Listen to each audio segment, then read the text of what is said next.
1, 0.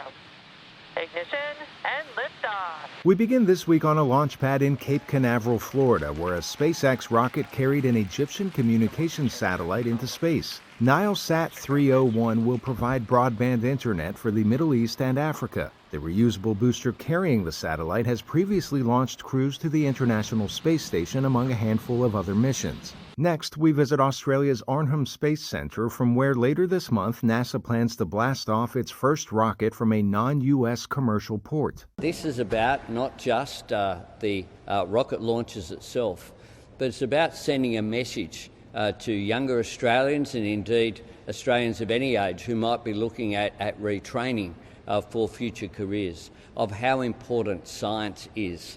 The Prime Minister stressed the importance of science, technology, engineering, and mathematics education, or STEM, as part of Australia's future.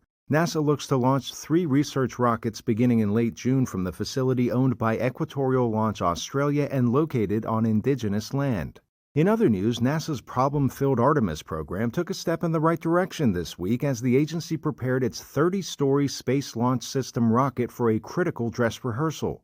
This follows an April setback in which NASA was unable to fill the rocket's fuel tanks. If all goes according to plan, and by now that's a big if, NASA could launch the rocket carrying the Orion spacecraft on a passengerless flight around the moon later this year. Also this week, we remember cosmonaut Valery Ryumin, who went to space 4 times after becoming a cosmonaut in 1973. He spent a total of 371 days in space in 2 short missions and 2 record-setting long-duration flights. Ryumin died this week at the age of 82.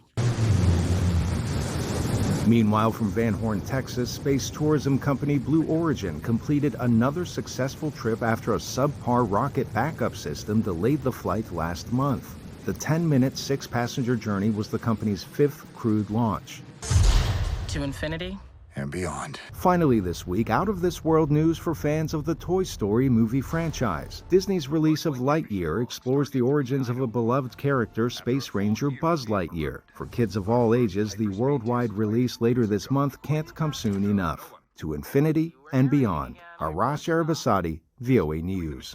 You do know no one ever listens to those. I know that. Narrating helps me focus.